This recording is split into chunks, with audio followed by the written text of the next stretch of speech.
C'est bienvenue dans la Totale Dimanche et voici le sommaire. Le Sénégal, un pays où croyances et traditions se mêlent à la modernité. Nos religieux occupent une place très importante dans la vie quotidienne et sont soupapes de sécurité.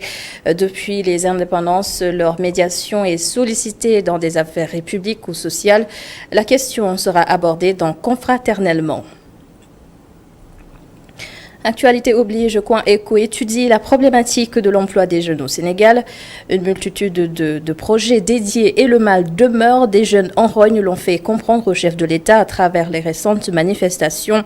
Qu'est-ce qui n'a pas marché? Quelles solutions au pluriel? Avis d'experts à suivre. Ailleurs à Gambie, avec les regrettables événements de Sanian au sud-ouest de Banjul, opposant des Sénégalais aux autochtones. Une semaine sur fond de tensions en Gambie voisine et ils sont toujours plusieurs centaines à se réfugier dans des écoles ou dans une école située dans la zone côtière. Les conséquences de ces événements avec Amadou Bari qui nous attend sur place.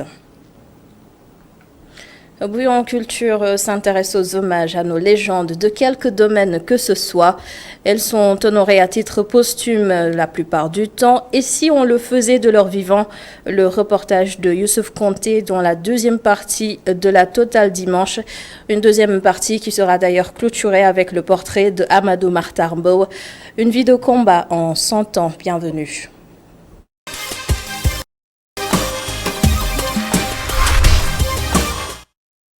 Alors, depuis les indépendances, les chefs religieux et coutumiers se sont toujours invités dans la sphère politique et sociale.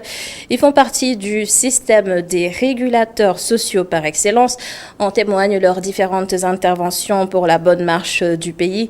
Et malgré les changements politico-sociaux, ils sont toujours garants de la stabilité. Et voici le dossier de Awa Diop avec Barasow. lépp lu ñu war a jàmmat ñu jaar ca yoon war ko war a jàmmate te bañ ko jàmmate jikko xana ay teggin ak ormalante ba am li ñu bëgg yàlla ñu yàlla sóob ci wowu yoon.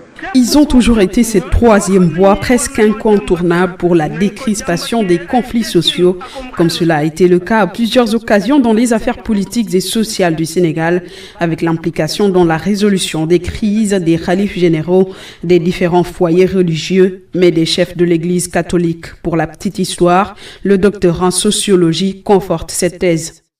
Nous avons une spécificité sénégalaise. Comme je l'ai dit, le Sénégal s'est fait avec les marabouts. Même pour avoir notre indépendance, il y avait deux camps, le camp du oui et le camp du non. Tout au début, c'est le camp du oui a été porté par les marabouts. C'est finalement que les Senghor, les Mamouriens ont rejoint le camp du oui avec les marabouts. C'est pour vous dire que c'est la spécificité sénégalaise. On ne peut pas parler aujourd'hui au Sénégal d'une démarcation entre le temporel et le spirituel parce que le Sénégal s'est fait avec une sorte de collaboration entre ces deux sphères. Une situation sociopolitique et religieuse bien propre au Sénégal où les chefs religieux et coutumiers n'hésitent pas à jouer leur partition dans une optique de réconciliation nationale et de stabilité. Le Sénégal s'est fait et se fait jusqu'au moment où je parle sur le plan social, sur le plan culturel, sur le plan politique et même sur le plan économique avec les régulateurs sociaux, notamment avec les marabouts confrériques. C'est ce qui fait que ces marabouts-là constituent une sorte de soupape de sécurité pour le peuple, en ce sens que ces régulateurs portent la revendication de la population, mais aussi pour l'État, parce que tout simplement, ils sont des régulateurs qui apaisent en quelque sorte, au nom de l'État, la colère de la population. Même si parfois leur légitimité ne manque pas d'être remise en cause par certains, surtout sur les réseaux sociaux, ce rôle de pilier de la stabilité sociale ne risque pas de changer. C'est d'ailleurs la conviction du sociologue. En sociologie, les classiques ont parlé du désenchantement religieux, c'est-à-dire de la mort des grandes religions révélées. Mais qu'est-ce qu'on note aujourd'hui? On note une sorte de regain, une sorte de revanche du religieux. Pratiquement dans tous les bureaux, on voit les effigies des marabouts. Il y a dans les places publiques, partout, il y a les religieux. Ce n'est pas seulement valable au Sénégal, ce n'est pas seulement valable dans l'islam. Si vous allez en Amérique centrale et en Amérique centrale, vous vous rendez compte qu'il y a une sorte de retour du religieux. C'est pour vous dire que cette hégémonie du religieux-là, je pense personnellement que ça va perdurer pour des années et des années. Dans les contextes préélectoraux souvent émaillés de toutes les tensions et contestations, les médiateurs sociaux ont toujours constitué un rempart incontournable pour la décrispation des conflits sociaux, comme cela a été le cas à plusieurs occasions de la vie politique et sociale du Sénégal depuis les indépendances, avec l'implication dans la résolution des crises des khalifes généraux, mais aussi des chefs de l'Église catholique. assemblée bi taxaw tem yépp ñu teg ko ala siratil mustaqim. Alors, merci à Wadjop pour ce reportage. Et donc, confraternellement, ce soir, nous recevons le journaliste et formateur Ibrahim Bahoum. Bonsoir. Bonsoir. Bonsoir. Alors, nous avons récemment vécu des événements assez inédits d'une rare violence, des événements qui nous a peut-être touchés, nous tous, d'une manière ou d'une autre. D'abord, quelle analyse faites-vous des différentes interventions des chefs religieux? Quelqu'un vous dira que c'est peut-être pas trop tôt. Autrement dit, il y a longtemps qu'on les attendait, que chaque fois on disait où sont les chefs religieux, on ne les voit pas. Il y avait toujours une icône, évidemment, qu'on rappelle tout le temps, Mme Abdou Dabar. Généralement, les gens disaient, mais il nous manquait, ça c'est ce que les gens disaient. Et puis plus tard, on a découvert qu'en fait, il y a d'autres interventions en dessous, de personnes évidemment qui parlaient, mais qu'est-ce que vous voulez? On a pensé à un moment donné que le pouvoir actuel n'était pas aussi disposé que les autres, que ses prédécesseurs, à écouter ce qu'on appelle ces voix-là. D'autant qu'on rappelle toujours au président de la République avoir dit que les marabouts étaient des citoyens ordinaires. Il est vrai que moi, je n'aime pas employer le terme, il les a traités d'eux, parce que traiter d'eux est une chose, en parler comme c'est une autre chose. Évidemment, la frontière est tellement ténue entre ces deux expressions que les gens ont préféré sauter en disant qu'il les a traités d'eux. Parce que quand vous dites que vous avez traité quelqu'un d'eux, c'est un peu plus négatif là. Un peu péjoratif. La charge était là, elle était négative, mais dans tous les cas, les gens se sont rendus compte que le pays au Sénégal, c'est comme cela. Donc les événements que nous avons vécus, qui sont extrêmement douloureux, d'abord c'était extrêmement surprenant pour certains, mais d'autres avaient fait une lecture en disant on ne sait pas quand ça va arriver, mais quand ça arrivera, ça sera très difficile. Il y a un de nos confrères, Pape Alignan, qui avait l'habitude de dire autrement dit, s'il n'y a pas prévention, arrivera un jour où il va falloir trouver le remède. Mais quand le remède arrive juste après la maladie, ça pose déjà un problème. Je pense que c'est ce qui nous est arrivé. Qui pouvait s'attendre à un mouvement comme ça pose problème. Et leur appel à la paix a quand même joué un rôle important. Ça a beaucoup joué. Oui. Ça a beaucoup joué parce que je ne veux pas imaginer ce qui se serait passé s'il n'y avait pas eu cet appel jusqu'au moment où nous parlons là. Je ne veux pas imaginer ce qui serait passé parce que en fait, on était à quelques encablures de l'abîme. C'est pourquoi c'est très bien qu'effectivement qu'il y ait eu cette sortie. Maintenant, d'autres vous ont dit que la sortie n'avait rien d'inédit. C'est peut-être le contexte qui l'a amplifié. Mais des gens vous ont dit que d'autres marabouts ont beaucoup parlé, que Seigneur Mountakha avait déjà parlé plusieurs fois. Mais évidemment, c'est des appels peut-être entre Touba et le palais, entre d'autres cités religieuses et le palais. Peut-être que cela s'est passé comme ça. Contrairement à ce qui se passait avant, parce qu'avec El Hadj Abdou Dabar, ce qui se passait, c'était que lui, s'il avait à parler, évidemment, il n'y avait qu'une seule radio aussi, il prenait la radio, il disait ce qu'il avait à dire. Donc le discours est toujours d'actualité. Le discours est toujours d'actualité parce que les problèmes sont toujours là. Maintenant, comment en sortir? J'ai entendu tantôt quelqu'un qui disait qu'en fait, avec les réseaux sociaux, est-ce qu'on ne serait pas sur le point de perdre un peu cette influence? C'est un jeu de... Vous pensez? Non, moi je ne pense pas. Parce que cette influence, elle est toujours là, elle va continuer. Parce que si nous prenons le cas du Sénégal, pour ne pas monter plus loin, il a parlé d'Amérique centrale, il a parlé d'autres pays, évidemment selon la religion, peu importe. Mais au Sénégal, je dis que nous en sommes encore à une situation où le citoyen, évidemment pas tout le monde, mais pour l'essentiel, les gens sont plus à l'écoute de la capitale religieuse à laquelle ils se réfèrent pour leurs besoins spirituels, etc., plutôt qu'à l'État. Autrement dit, l'État n'a pas encore réussi à enlever de la crédibilité à ces gens-là. L'État n'a pas encore réussi à les enlever comme référence. Et il est plus facile pour un talibé, pour ceux que je connais, d'aller donner leur adiya quelque part chez un truc, plutôt que de payer la taxe, même qu'on lui demande, si c'est une taxe minime de 20 000 francs, etc., je ne sais pas moi, peut-être moins que ça, il est plus prompt à aller donner 40 000, 50 000 ailleurs plutôt que donner... Parce que donc, la citoyenneté déjà mérite questionnement. Ce qui s'est passé, c'est qu'il y a un édifice que nous avons trouvé ici. Cet édifice, c'est un édifice social où les gens se réfèrent à la religion d'abord, à l'autorité religieuse et ensuite maintenant à l'État. Cet édifice, quelqu'un ou des gens ont cherché à le déconstruire et ça n'a pas commencé seulement avec le président Macky Sall. Je crois qu'on peut prendre une date que je considère comme la date symbolique de la victoire du président Abdoulaye Wade à la présidentielle de 2007. À ce moment-là, beaucoup de messages sont sortis en disant si Wade a gagné, c'est parce que. Et on a commencé à parler énormément de l'influence des marabouts de ce point de vue. Alors qu'il y avait eu avant des appels à voter pour un candidat, pour un autre. En 1988, de manière très très claire, le Seigneur Abdullah Hadmaké avait appelé à voter pour Abdou Diouf. En 1993, Al-Amin a demandé à voter pour Diouf. Il y a aussi la relation entre Senghor et Serigne Fallou. Et Serigne Fallou aussi, dont on dit que c'est son influence qui mit fin à la révolte estudiantine de 1968. C'est donc vous dire, et avant ça encore, d'autres vont aller chercher du côté de Blaise Diagne, et encore l'apport de Serigne Touba peut-être pour beaucoup de choses qui se sont passées, par exemple même pour l'enrôlement de certains militaires, etc., talibés. Donc tout cela, les marabouts ont toujours été là, ils ont toujours posé des actes. Et quand je dis les marabouts, on sait également que Yassine Tchandoum, à un moment donné, était extrêmement influent de ce point de vue, et on l'écoutait.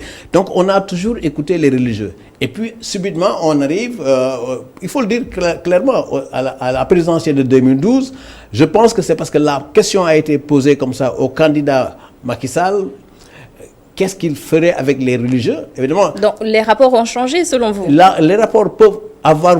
On a voulu les changer, mais après on s'est rendu compte qu'ils n'étaient pas facilement changeables parce que la preuve, les syndicats, quand ils ont besoin de négocier, ils vont dans ces capitales religieuses. Ils servent d'intermédiaire. La société civile le fait.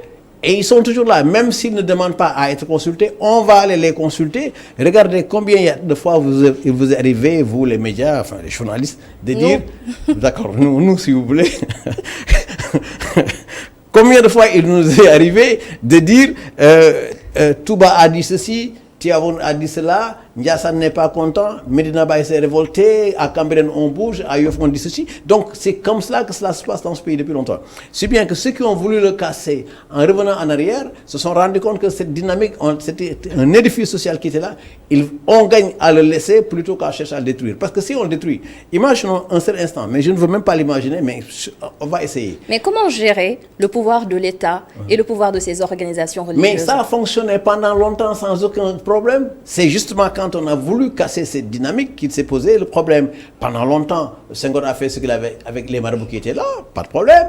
Abdou Diouf a fait, pas de problème. Quand Abdoulaye Wade a commencé une première fois, il n'y a pas de problème. Mais il a suffisamment qu'il y ait quelques écrits pour dénoncer ça. Des écrits évidemment qui avaient parfois des intérêts derrière aussi, on ne sait jamais. Parce que nous sommes quand même dans un monde d'échange où quelqu'un écrit, en fait, il n'écrit pas seulement pour lui, il écrit peut-être parce qu'il y a une dictée derrière, il écrit parce que c'est sa conviction personnelle. Vous faites allusion à Macky Sall? Non, quand je parle d'écrit, c'était avant Macky Sall, là. Okay. Non, quand je parle d'écrit. Donc des gens avaient déjà commencé à écrire. En 2007, quand même, Macky était plutôt candidat, je veux dire, était le directeur de campagne du candidat dont la victoire a débouché sur toutes ces critiques qu'il y a eu, de l'intervention possible, etc. On a parlé de djinns qui auraient voté pour Wade et tout cela. En fait, rien de cela ne s'est passé. D'autres ont dit, ouais, mais écoutez, qu'est-ce que vous voulez? C'est les marabouts encore de Touba qui ont fait la victoire de Wade. Et ça a continué. Et à ce moment-là, tous ceux qui ne voulaient plus de Wade ont commencé à faire une association entre Abdoulaye Wade ici, une famille maraboutique, et les gens se sont dit, si nous laissons ces gens continuer, ils vont continuer encore à nous faire voter, ou en tout cas à faire gagner des candidats dont la majorité ne voudrait pas, je mets au conditionnel là, comprenez ce que je veux dire. Donc c'est comme ça que le mouvement a commencé. Avec le développement des réseaux sociaux, évidemment, on en est arrivé à dire, essayons de voir d'autres pôles d'influence. Ce que vous appelez maintenant les influenceurs, ces gens-là, non, d'accord, ce que nous, d'accord, tu veux que je sois parmi les journalistes, d'accord. Ce que nous appelons les influenceurs, qui sont...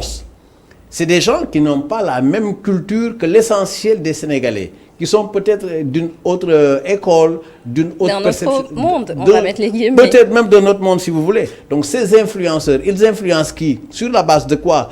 Ils sont quand même pas les plus intelligents du pays, ils sont pas les plus forts du pays, ils sont pas les mieux nés que tout le monde. Donc si eux, ils peuvent influencer, alors que c'est parfois seulement des individus, pourquoi est-ce qu'on refuserait ça à des gens en qui, d'abord, on espère avoir du bien sur terre et du bien de l'autre, alors que l'influence, parfois, ne représente que lui-même. Évidemment, c'est pas seulement l'expression, je vais l'employer comme ça, c'est juste, entre guillemets, que les gens m'excusent, c'est ce qu'on appelle les grandes gueules, parfois. Donc, ces grandes gueules, évidemment, ont réussi à s'imposer dans l'espace public, à donner l'impression qu'ils représentent quelque chose, et quand ils parlent, on les écoute, ils influencent, mais ils influencent pour qui? Ils influencent dans quel domaine? Ils influencent dans quel sens? Ils influencent au nom de quel lobby et de quel truc? Il y a également ça qu'il faut voir. Donc l'autorité religieuse n'a pas ces préoccupations, elle n'a pas demandé à être élue. C'est le politicien qui veut être élu, qui va aller voir des personnes... Qui cherche d'ailleurs le soutien de ces familles religieuses pour justement, être élu. Il veut passer par les familles religieuses pour avoir du monde. Oui. Alors quand il a ce monde, pourquoi donc décider que maintenant que j'ai le monde, je vais me séparer ou je vais négliger celui qui m'a permis d'avoir ce monde-là? Finalement, ça devient à la fois malhonnête intellectuellement et malhonnête politiquement. Et il y en a même qui font une comparaison entre le Sénégal et d'autres pays de la sous-région, disant que la stabilité au Sénégal est quelque part garantie par ces organisations religieuses confrériques qui représentent en même temps un contrepoids important à l'État du Sénégal. Vous êtes d'accord? La preuve, quand on a cherché à les oublier pendant quelques années, on a eu il y a quelques semaines, tous ces débats qu'on a eu, c'était une manière de dire, comme disait toujours le confrère, autrement dit, s'il n'y a pas de prévention, si vous ne parlez pas maintenant, arrivera un jour où forcément vous serez obligé de vous impliquer. C'était l'appel de notre confrère, Papa Lénian, comme les journalistes. Donc c'est vous dire que donc, ce qu'il y a au Sénégal, si nous avons réussi à avoir jusqu'à maintenant, jusqu'à un certain moment, cette stabilité, c'est parce que les régulateurs sociaux, qui ne sont pas seulement les mourides d'ailleurs, je veux dire les marabouts, il y a également d'autres régulateurs qui sont là, sociaux, traditionnels, ce qu'on appelle les communicateurs traditionnels. Pendant longtemps, ils ont joué ce rôle-là. Mais les médias sociaux ont tendance évidemment à minimiser ces personnes, à chercher à les écraser, parce que sur les médias sociaux, on est beaucoup plus bruyant. Ce n'est pas parce qu'on est forcément les meilleurs, ce n'est pas parce qu'on est forcément les plus intelligents, mais parce qu'il y a beaucoup de bruit dans cela. Ceux qui ont maintenant compris qu'ils ne veulent pas se retrouver à être ridiculisés par ce qu'on considère peut-être par des jeunes, ce n'est pas forcément des jeunes qui font, mais en tout cas, ils ne veulent pas se retrouver ridiculisés en disant, très bien, si quelqu'un vient me consulter, je donne mon point de vue, si on ne vient pas me consulter, je me tais, mais le pays appartient à tout le monde. Il faudra désormais que nous comprenions que finalement, ces personnalités religieuses comme traditionnelles, coutumières, elles ont encore leur place à jouer dans cette société. Et donc, il ne faut pas que nous cherchions à casser. Parce que si nous avions réussi, quand je dis réussi, entre guillemets, moi j'appelle ça même un échec, si notre échec avait été tel que nous nous fussions débarrassés de ces gens-là, je vous dis, aujourd'hui encore, je ne sais pas si j'aurai le temps de venir faire une émission ici avec vous. Donc c'est un bonus pour le Sénégal. Ils sont là à veiller à ce qu'on ne dépasse pas la ligne rouge. Vous savez, il est arrivé un moment, il y a eu des richards sénégalais dont on parlait à l'époque. Ils se sont enrichis en allant dans certains pays africains où les gens avaient des chefs d'État qui étaient là-bas, avaient dit que ce sont ces marabouts-là qui ont maintenu Senghor au pouvoir. Donc quand quelqu'un se présente en disant « moi je viens du Sénégal », déjà il y avait un bonus pour celui-là, parce que surtout quand il vient, il dit « je suis marabout de ceci », peu importe qu'il soit véritable marabout ou simplement qu'il vienne etc., grand boubou, donne l'impression, on leur faisait confiance. C'est arrivé avec le Gabon, c'est arrivé avec le Congo de Mobutu, c'est arrivé avec d'autres pays africains où des Sénégalais ont réussi à avoir de l'argent parce qu'on les prenait pour des marabouts. À partir du moment où on disait c'est des marabouts, et que ces chefs d'État africains et leur gouvernement, et parfois leur politique, pensaient que c'est les marabouts qui maintiennent les Senghor au pouvoir, et que Diouf a été maintenu au pouvoir par ces gens. Donc cela se dit également que nous, si nous voulons rester au pouvoir, il vaut mieux que nous nous attachions les services de ces marabouts-là. Bon, ça peut être marabout et marabou, ça veut tout, peu importe, l'essentiel. Donc la perception était là, si bien que le Sénégal a réussi là-dessus, ce que d'autres n'ont pas pu obtenir. Tout ce qu'il y a eu comme désordre dans tous ces pays, où il y a des mouvements sociaux, des mouvements politiques qui finissent par des guerres civiles, qui finissent par des mois extrêmement de grands bouleversements. Nous avons jusqu'à maintenant réussi à échapper à ça. On l'a frôlé de très peu. Je souhaite vraiment que cette affaire-là, on tourne cette page définitivement. Mais cela veut dire quoi? Remettons encore en parallèle, mais de manière positivement profitable pour nous, que nous mettions à la fois les convictions des gens, qu'on leur laisse leurs convictions, qu'on leur laisse la possibilité de respecter qui ils veulent respecter, et que personne ne cherche à détruire l'autre, parce que si le pouvoir public réussit à détruire le pouvoir religieux, on ne sait pas où on va. Alors, mais également, il ne faut pas que le pouvoir religieux détruise le pouvoir public, non, politique non plus. Oui, il y a en même temps le revers de la médaille. Sur des questions de justice, par exemple, nous avons assisté à des interventions de religieux sur l'affaire Karim Wade, sur l'affaire Khalifa Sall. Est-ce qu'il y a nécessité dans ce cas de séparer les pouvoirs? Vous savez, parfois nous avons des systèmes, au plan politique, au plan judiciaire, non conformes à nos valeurs, à nos traditions. Quand il y a conflit entre deux personnes, qu'est-ce que les gens cherchent? On vient sur la place publique, parfois, on met tout le monde ensemble, on dit à celui qui a tort, vous avez tort, mais à celui qui a raison, vous avez raison, mais... Et comme même encore au plan purement religieux, les musulmans disent que le prophète sallallahu alayhi wa sallam disait, si quelqu'un parmi vous a tort, si il est de votre camp, il faut l'aider, même s'il a tort. Comment est-ce qu'on peut aider quelqu'un qui a tort? Vous lui dites la vérité. Si c'est quelqu'un, si on lui fait une faute, il y a également une autre manière de régler ça. Donc, ils ont nous, quand je dis nous, la société sénégalaise, a transposé ça jusqu'à maintenant. Donc, qu'est-ce qui empêche, quand il y a des problèmes comme cela, quand ça peut aller jusqu'à une crise majeure, qu'est-ce qu'on gagne à poursuivre quelqu'un, mais surtout encore si c'est à des desseins politiques, si c'est à des fins seulement politiciennes, je souligne, il vaut mieux faire la paix tout de suite, parce que sinon on va aller trop loin. L'affaire Ousmane Sonko aurait pu ne pas en arriver là, s'il n'y avait pas une volonté quelque part, parce que, écoute, des gens qui ont fauté par rapport à, je ne sais pas trop quoi, il y en a eu beaucoup, pourquoi le sanctionner, pourquoi le radier Ousmane Sonko? Et à ce moment, on a commencé à poser pour lui, des jalons vers ce que nous avons aujourd'hui. Il est devenu l'homme politique le plus craint par le pouvoir. Il fut un temps, le même pouvoir avait commis l'erreur de créer Karim Wade, et Karim Wade était devenu l'homme le plus craint. Ensuite, on s'est mis à craindre Khalifa Sall. Donc, toutes ces pratiques-là doivent s'arrêter, mais la meilleure façon de faire, c'est à la fois d'écouter les religieux. Quand ils vous disent arrêtez ceci, d'autant plus que parfois, il y a eu beaucoup de fantaisie derrière. Qui a encore prouvé jusqu'à maintenant ce que Karim a pris? Qui? Personne.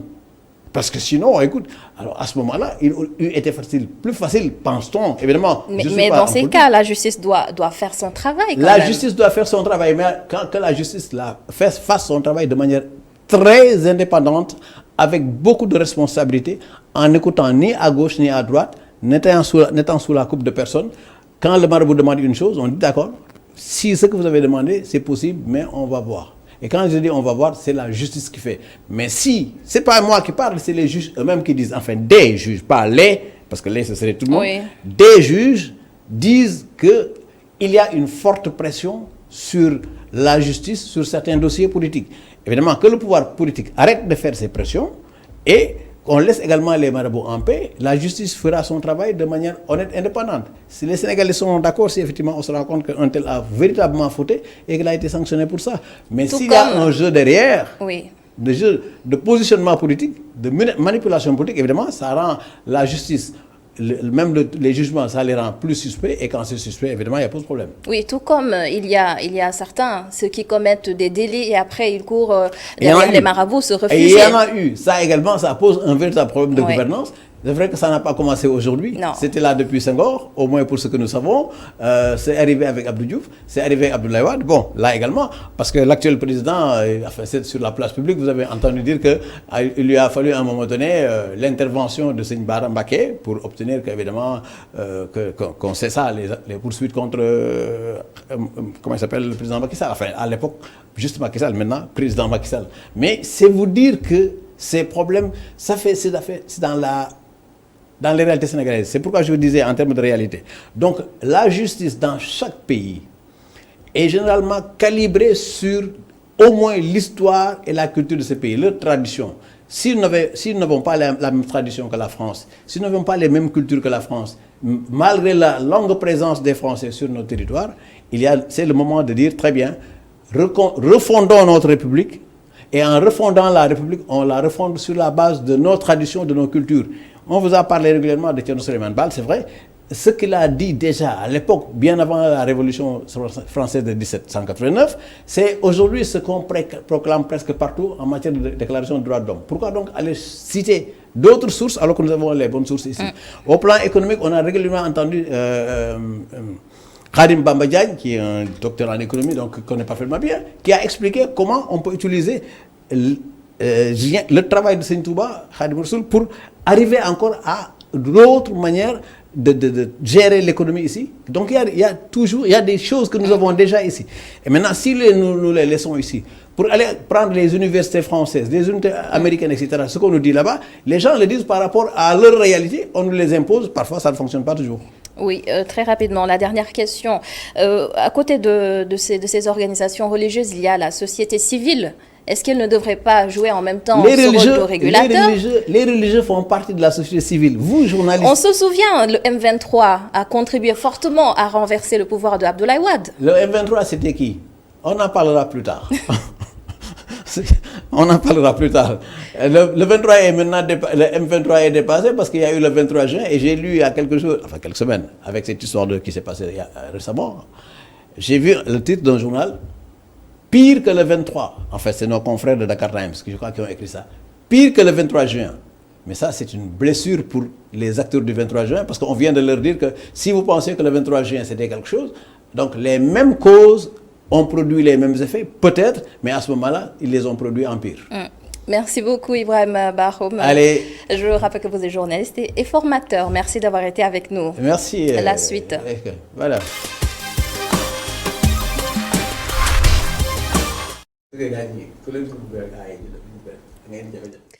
La problématique de l'emploi des jeunes est une urgence pour toutes les économies du monde. Donc le Sénégal, y compris les projets, ont défilé au fil des régimes, mais l'équation est toujours non résolue. L'on se demande alors ce qui n'a pas marché. Ahmed Martar Al-Karim Sissé et Kounehti Sambou sont respectivement innovateurs sociaux et analystes financiers. Ils déplorent tous les deux une absence de corrélation entre les politiques de l'emploi et les aspirateurs, les aspirations des demandeurs, c'est-à-dire les jeunes, les précisions de Mme Abdou Gaye Kassé. Les régimes qui se sont succédés à la tête de notre pays n'ont visiblement pas réussi à construire une économie génératrice d'emplois. Le chômage des jeunes est aujourd'hui plus que jamais endémique. L'économie nationale souffre d'un problème de structuration, d'après cet ingénieur de projet et analyste financier. Bon, notre économie, selon moi et selon mes années d'expérience, peine par rapport à la création d'emplois d'un point de vue d'un manque d'efficacité, de structuration déjà de nos entreprises, un manque de formalisation surtout et un manque de données financières réelles sur lesquelles les décideurs et les partenaires peuvent se baser pour soutenir ou aider nos entreprises dans un quelconque sens. La création d'emplois ne se décrète pas. C'est un long processus, souligne cet innovateur social.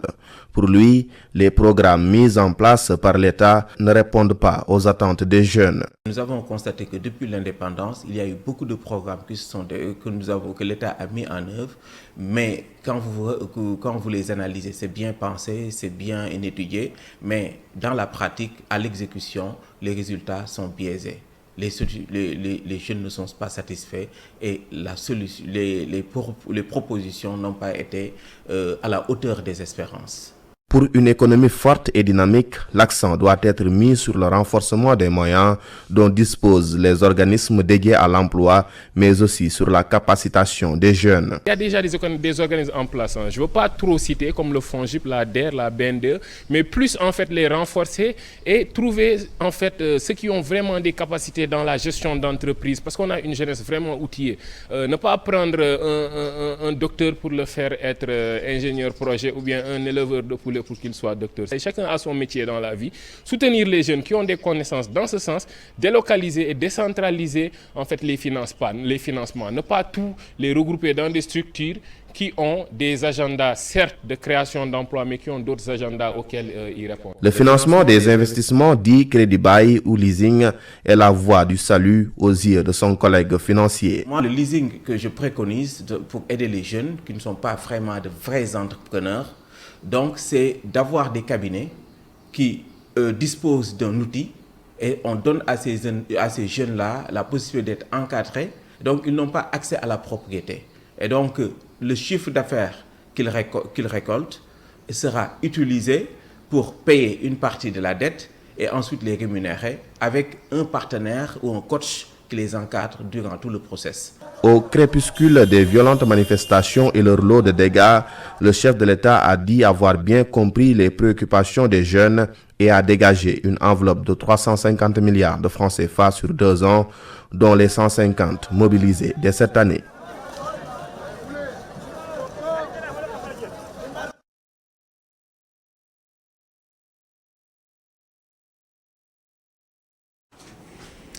Une autre interrogation à laquelle un autre expert va répondre ce soir: l'économie sénégalaise fouettée par la crise sanitaire va-t-elle s'en remettre du jour au lendemain? Bonsoir Mamadou Ndiaye. Bonsoir Adama.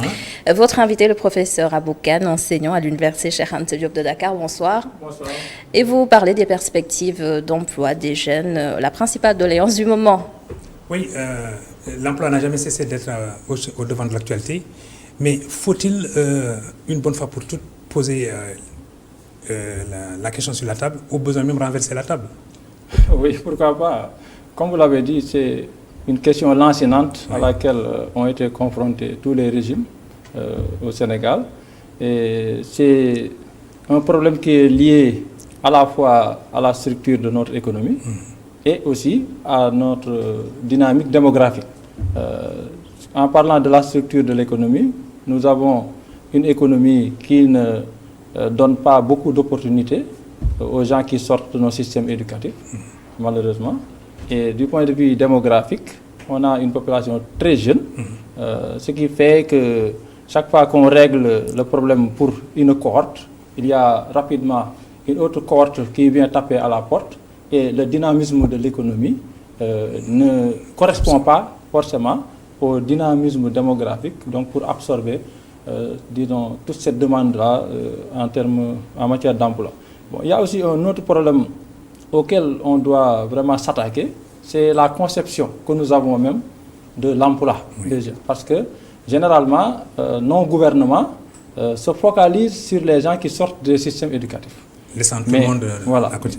Comme si tout le monde était diplômé. Alors qu'on sait qu'il y a une grande masse de jeunes qui sont dans le secteur informel et autres, mais qui n'ont pas fait l'école. Donc il y a beaucoup de programmes qui sont consacrés à des diplômés, même si de plus en plus on tient compte des non-diplômés.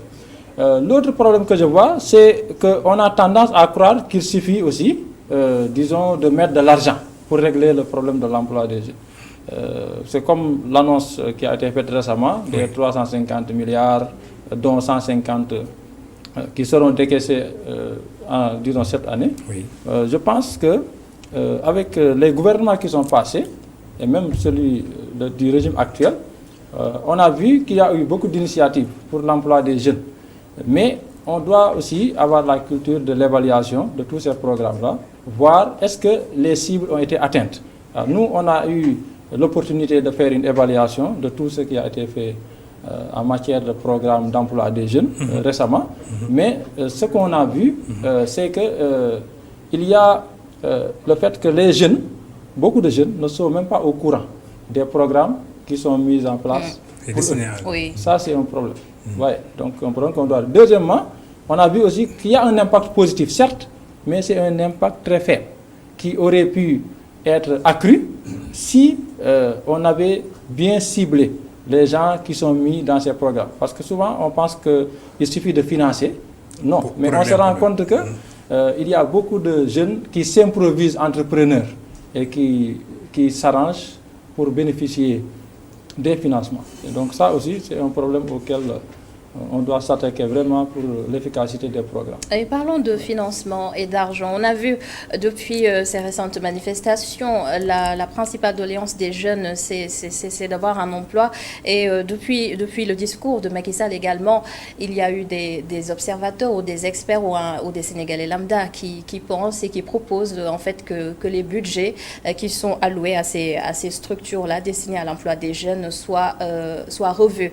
Comment est-ce que dans ce cas, on pourrait, en révisant ces budgets, comment est-ce qu'on pourrait dans ce cas garantir de l'emploi aux jeunes, ou la majorité des jeunes sénégalais? La révision des budgets, à mon avis, ne doit pas seulement être vue dans le sens de les augmenter. En fait, c'est une réorientation, une restructuration des dépenses. Je disais aussi que, vous voyez, si on vous donne une structure qui est mise en place pour l'emploi des jeunes, vous prenez tout le budget, vous voyez qu'il y a une bonne partie qui va au fonctionnement même de la structure. C'est-à-dire, ça rejoint un peu la structure globale de nos budgets. C'est-à-dire, on fait plus de fonctionnement que d'investissement.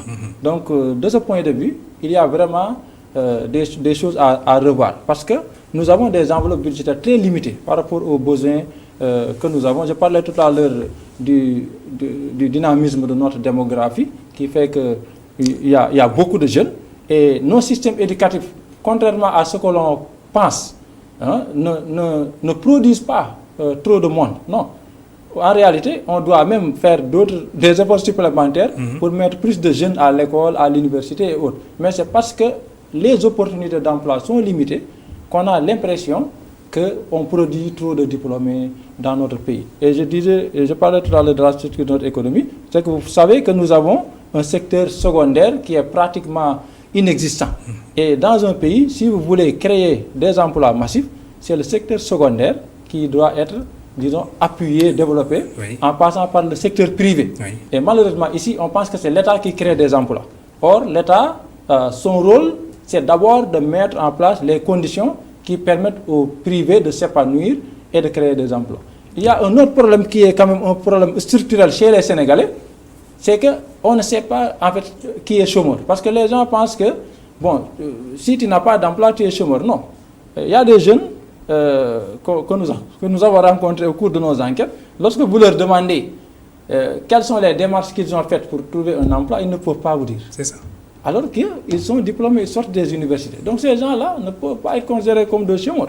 Parce qu'il faut avoir fait des démarches pour chercher un emploi et être vraiment prêt à occuper cet emploi pour être considéré comme un chômeur techniquement parlant. Mais professeur, si on simplifie un peu peut-être les démarches, on peut se dire d'abord, on fait une nomenclature des métiers. On dit, voilà les métiers dont a besoin l'économie sénégalaise. Ensuite, on dit voilà les profils qui répondent à ces métiers-là. Et puis ensuite, on cherche maintenant si ces profils sont en adéquation avec les métiers recensés. Et du coup, maintenant, s'il y a peut-être des dysfonctionnements, peut-être maintenant, là, vous pouvez intervenir, vous, disons, ceux qui conçoivent, ceux qui appréhendent les réalités donc, du marché pour le mettre en performance.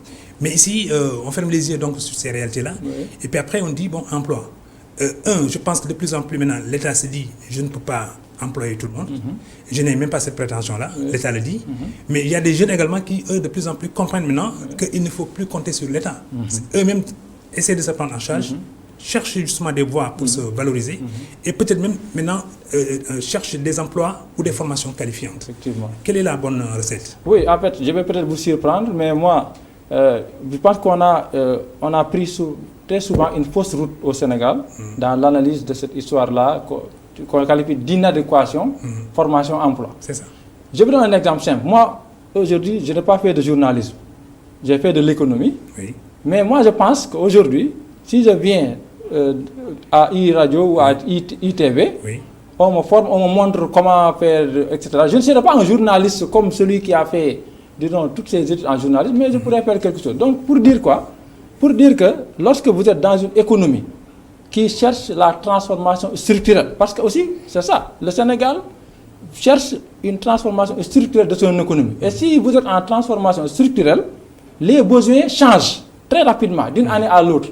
Et vous ne pouvez pas changer les curricula de formation chaque année ou tous les 2 ans. Chaque fois que les besoins changent, vous changez les curricula de formation, c'est impossible. Ce qui veut dire quoi? Ce qui veut dire que si nous sommes dans un pays comme le Sénégal, qui est en développement et qui veut changer structurellement son économie, on ne peut pas forcément avoir l'adéquation théorique qu'on cherche. Ce qui veut dire quoi? Ce qui veut dire qu'il faut seulement développer les opportunités au niveau du secteur privé. Et les gens qui vont sortir des écoles, des universités et autres, ils vont faire des stages pratiques qui leur permettent de savoir un peu comment ils peuvent travailler en entreprise. Alors, pour aller un peu plus vite, le secteur pétrolier ou le secteur des hydrocarbures, ils ont recensé 500 métiers. Dans un horizon très proche, peut-être d'ici 2023. Ils disent que ces 500 métiers, n'importe lequel des métiers peut-être pourrait absorber jusqu'à 1500, jusqu'à 2000 profils d'emploi. Mais qu'allons-nous faire d'ici 2023 pour qu'au moins ces 500 métiers, il y ait donc du répondant, c'est-à-dire des jeunes, et pas que les jeunes. Attention, le chômage ne touche pas, n'affecte pas que les jeunes.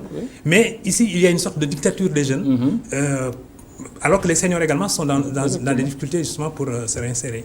Oui, par rapport au pétrole et au gaz, il faut dire que c'est nouveau pour le Sénégal. Et on n'a pas encore commencé en 2022 ou 2023. Mais il y a un institut, il y a un institut national du pétrole et du gaz, qui a été mis en place pour ça.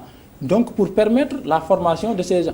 En fait, je suis d'accord avec vous sur ce plan, parce que ce sont des métiers nouveaux qui n'existent pas dans tous les pays. Parce que si un pays n'a pas de pétrole ni de gaz, il ne voit pas l'utilité d'orienter sa formation vers cela. Donc on peut parfaitement comprendre que pour les acteurs qui sont dans le pétrole et le gaz, que ce problème-là se pose. Mais moi je parle globalement de l'économie. Et là, l'État sénégalais a cherché une réponse en mettant en place un institut national du pétrole et du gaz. Et les universités et les autres instituts de formation aussi sont en train de s'engager sur cette voie-là pour permettre de former le maximum de personnes qui pourront travailler dans ces secteurs de pointe-là. Voilà. Alors, il y a des chercheurs également qui ont dit qu'il faut que le Sénégal, quand même, par son économie, arrive à transformer sur place. Ça crée de l'emploi et ça valorise également peut-être ceux qui y travaillent. Cessons donc de n'exporter que de la matière brute. Songeons peut-être à transformer au moins une partie de la manufacture sur place. Ça c'est important et c'est l'un des grands problèmes de notre économie. Lorsqu'on parle de diversification des exportations, les gens pensent très souvent au nombre de produits qu'on exporte. Mais si vous regardez le Sénégal, on exporte principalement des produits chimiques, de l'or, des produits halieutiques, etc., qui ne sont pas transformés. Et ça, c'est comme si nous vendons ou nous exportons nos propres emplois dans ces autres pays. Parce que c'est eux qui vont les transformer et nous les ramener sous forme de produits manufacturés que nous allons acheter. Donc, c'est l'importance aussi du secteur privé dans cela. Parce que ce n'est pas l'État qui transforme. L'État met en place les conditions et c'est le secteur privé maintenant qui doit prendre ses responsabilités avec l'aide de l'État. Parce que là aussi, j'insiste toujours sur la réforme du secteur bancaire qui peut faciliter le financement du secteur privé. Parce qu'on sait que sans un financement conséquent et approprié, le secteur privé ne peut pas se développer. Heureusement, dans le PAP 2A, on a prévu, sur le plan du financement, des mécanismes innovants avec le fonds d'amorçage et puis le fonds d'appui au secteur privé et le fonds de garantie qui peuvent permettre au secteur privé d'avoir accès plus facilement à ces financements-là qui lui permettent de se développer. Très rapidement, professeur, avez-vous identifié des secteurs qui, dès demain, peuvent tout de suite absorber autant d'emplois qu'il faut, ou bien en tout cas proposer autant d'emplois à des gens qui le demandent? Le premier secteur, tout le monde le sait, c'est le secteur agricole. Mais tout le monde ne peut pas aller dans l'agriculture. Je sais, si on parle de l'agriculture, ce n'est pas aller dans les champs, forcément, mais c'est la chaîne de valeur agricole. Donc, même s'il y a peu de gens qui sont dans les champs, ces produits-là, avant d'être exportés ou etc., ou avant d'aller dans la marmite, doivent pouvoir passer par une usine qui les transforme, qui les traite, qui fait d'autres produits, etc. Donc, c'est pourquoi je dis on parle de l'agriculture, mais ce n'est pas l'agriculture au sens propre du terme où vous allez cultiver la terre. Voilà. Et deuxième secteur? Voilà, deuxième secteur, les industries, en fait, l'industrialisation, ça va avec l'agriculture. C'est pourquoi c'est l'agroalimentaire qu'il faut développer et appuyer le secteur informel où se trouvent beaucoup de jeunes et même d'adultes, surtout dans le commerce et le transport. Ces deux-là, si on les soutient, je pense que les questions d'emploi seront à moitié résolues. Voilà, professeur, merci beaucoup. Le sujet est inépuisable lui-même. Avant-hier, un banquier à la retraite, un éminent banquier à la retraite m'a dit le Sénégal est plein de gisements. Et il faut donc aller vers ces gisements-là et les explorer. En tout cas, merci. L'un des plus grands gisements, c'est nos ressources humaines qu'il faut exploiter. Nos ressources humaines qui sont inexploitées, justement. Parce que si les gens ne travaillent pas, c'est que... il y a une déperdition. Voilà, donc il y a un gisement inexploité. Merci, professeur. Merci également à Mamadou Zundia.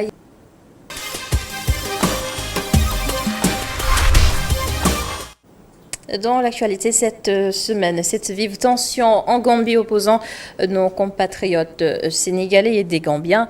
Les deux pays ont toujours gardé d'excellents rapports diplomatiques, mais surtout humains. À la preuve, au moins 700 000, voire 1 million de Sénégalais résident en Gambie.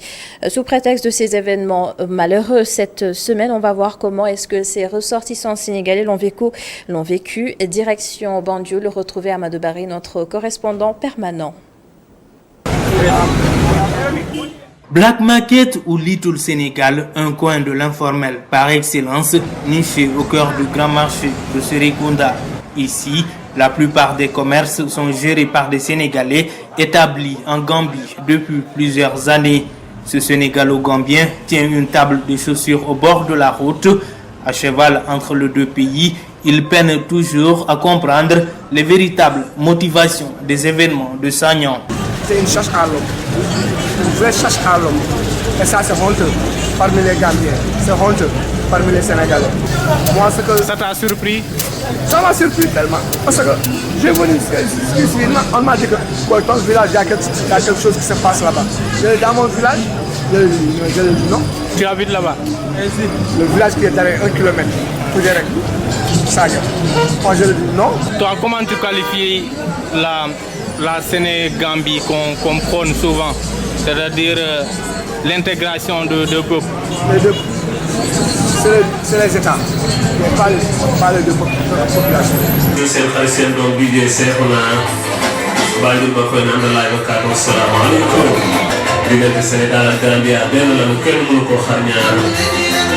Cet expatrié originaire de Touba est en Gambie depuis plus de 2 décennies où il évolue dans l'audiovisuel.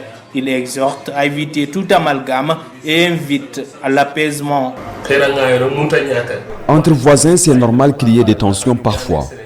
Mais entre Gambiens et Sénégalais, ce qui nous lie prime sur ce qui peut nous diviser. En tout cas, moi, je vis en harmonie avec les Gambiens.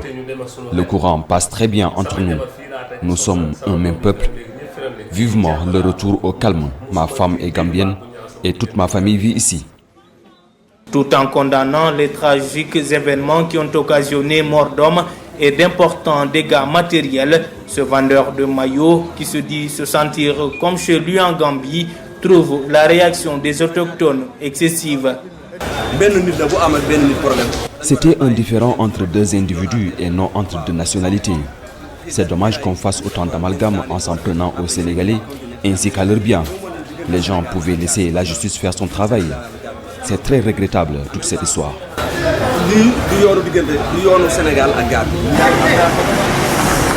Quel que soit leur métier, ces Sénégalais confient vivre en harmonie dans leur pays d'accueil. Mais ce vulcanisateur invite à aller plus loin en supprimant taxes et impôts imposés aux Sénégalais.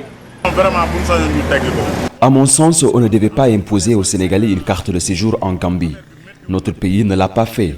Nous vivons dans un contexte mondial difficile et le droit de séjour est pour le moins superfétatoire. J'ai un ami qui a dû quitter la Gambie à cause de cette carte de séjour à renouveler chaque année. À noter qu'une importante délégation gouvernementale de la mission diplomatique sénégalaise est attendue ce lundi à Sagnan pour jouer les bons offices, soit une semaine après les événements malheureux.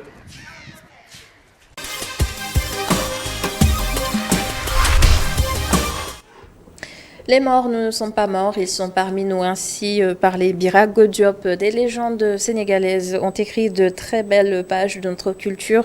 Mais ce soir, on va mettre l'accent sur la musique. Force est de constater que ces légendes sont, dans la plupart du temps, honorées qu'à titre posthume, c'est-à-dire après leur disparition.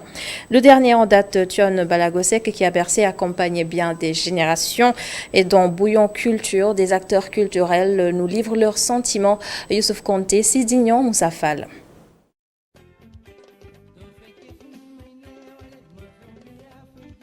Thione Balagosek, arraché récemment à notre affection, a reçu à titre posthume la distinction de commandeur de l'Ordre national du Lion par le président de la République.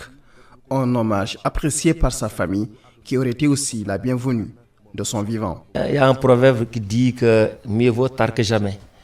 Donc c'est bien, hein? Mais mieux, c'est de leur rendre hommage à la personne vivante.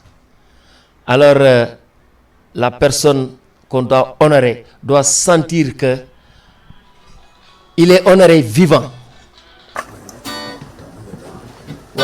Après zone de captage, nous nous sommes rendus chez une légende de la musique sénégalaise dans son studio de travail et sans relâche. Je suis très touché que vous veniez nous voir ici au studio en train de travailler sur un projet d'album, justement, où on parle de l'être humain ou des êtres humains en général. C'est-à-dire, vous tombez pile poil où on dit « aimons-nous vivants, n'attendons pas que la mort nous donne du talent ». C'est magique, quoi, que vous tombiez sur ce titre-là que j'ai écrit sur Joe Wakam. Un artiste joue un rôle très important dans sa société. Un artiste égale ange.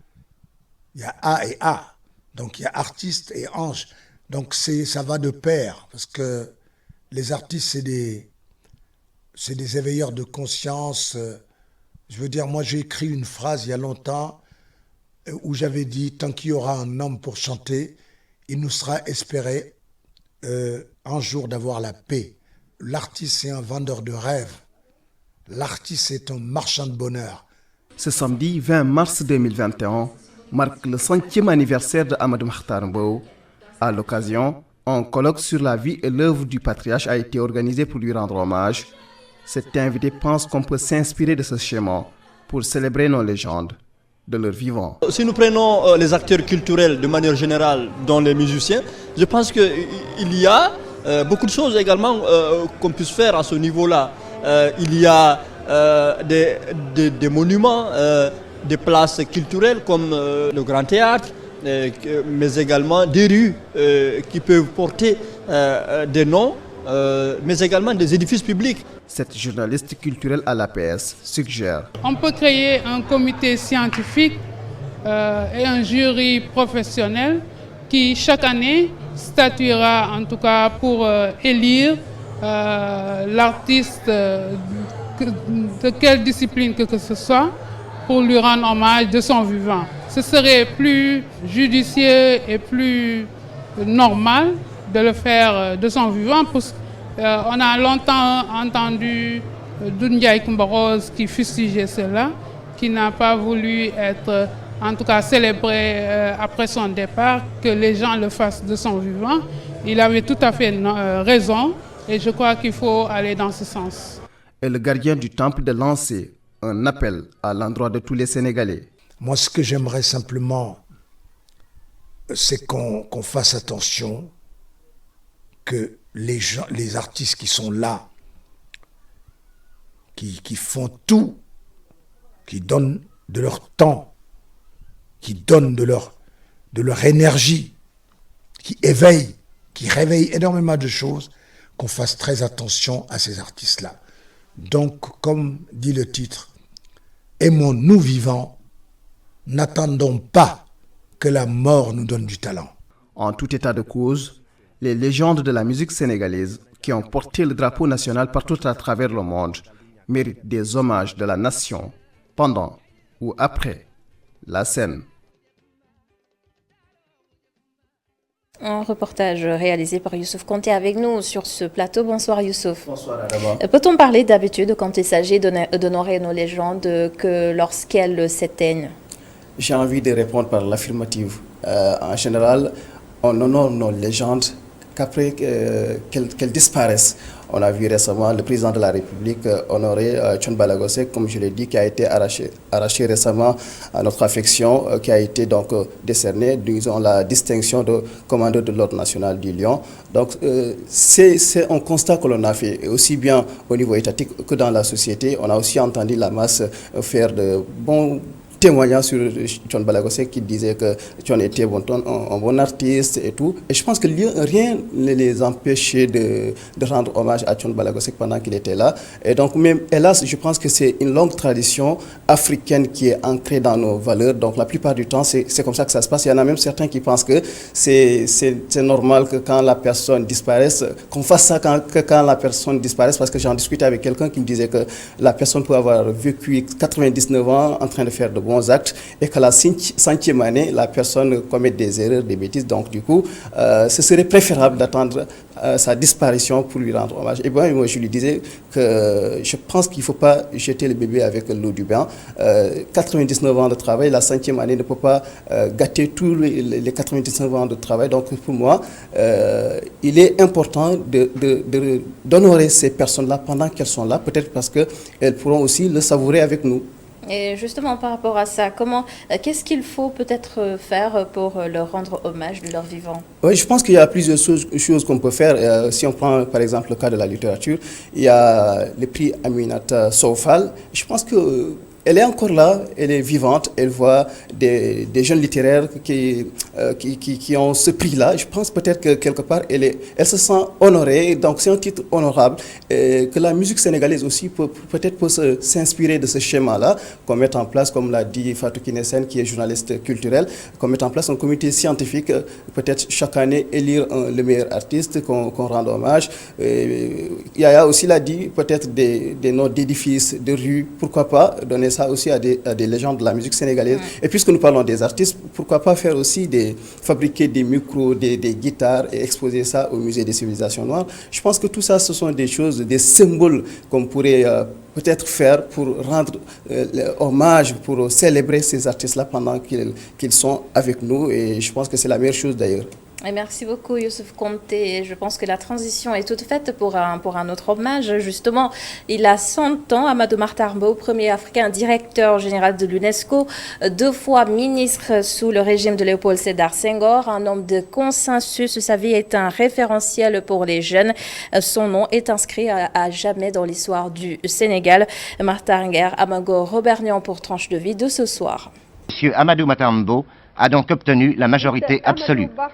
15 novembre 1974, Amadou Mahtar Mbow est élu secrétaire général de l'Organisation des Nations Unies pour l'éducation, la science et la culture. Il devient ainsi le premier Africain à diriger une grande institution des Nations Unies. Un nouveau tournant dans l'histoire de l'UNESCO. Monsieur Amadou Mahtar Mbow a donc obtenu la majorité absolue. Je le déclare élu directeur général de l'UNESCO pour une période de 6 ans. And I therefore declare him to have been elected Director General of UNESCO for a period of 6 years. À l'entame de son premier discours, Amadou Mahtar Mbow exprime son enracinement à l'Afrique. Comme chacun porte en soi la marque de son temps, du milieu qu'il a vu naître et grandir, de l'expérience qu'il a accumulée, c'est dans le génie du peuple africain, dans sa sagesse, que je puiserai d'abord les raisons d'agir. Élu en 1974 et réélu en 1980, il occupe le poste de directeur général de l'UNESCO de 1974 à 1987. Malgré ses charges professionnelles extraordinaires, Amadou Mahtar Mbow restera un père toujours soucieux de l'éducation de ses enfants. Alors papa s'est beaucoup préoccupé donc de l'éducation de ses enfants. Vous savez que c'est un éducateur. Il était épaulé par ça, par son épouse. Ma mère, Raymond Mbow, qui est également professeur d'histoire et de géographie comme lui, et qui a vraiment veillé de près à ce que les études soient bien effectuées et qui surveillait tous les devoirs, veillait à ce que tout soit conforme. Mais papa, vous savez, était un homme extrêmement occupé. Ce qui ne l'empêchait pas de poser les bonnes questions, de s'intéresser et de se préoccuper surtout de ce que nous faisions et de ce que nous voulions faire. Une présence constante, même loin du Sénégal. Quand il était à l'UNESCO, en dépit de toutes ses occupations et de la période difficile qu'a été la fin de son mandat, de son dernier mandat, il était toujours présent. Il passait me voir régulièrement à la maison pour s'assurer que tout allait bien chez moi dans mon appartement, pour s'assurer que tout allait bien. Vraiment, je crois que c'est un père, un grand-père, un arrière-grand-père, affectueux, attentionné et très compréhensif. Amadou Makhtar Mbow, un homme de consensus. Sa vie, ou bien ses vies, restent des références pour les jeunes. Son nom est inscrit à jamais au fronton du panthéon de l'histoire du Sénégal. Et c'est la fin de la Totale dimanche. Merci de l'avoir suivi. Merci à Abdoulaye Ndiaye et Modou Diouf à la régie. Moi, je vous donne rendez-vous demain dans le 19:45 et restez fidèles au programme de ITV. Bonne soirée à tous.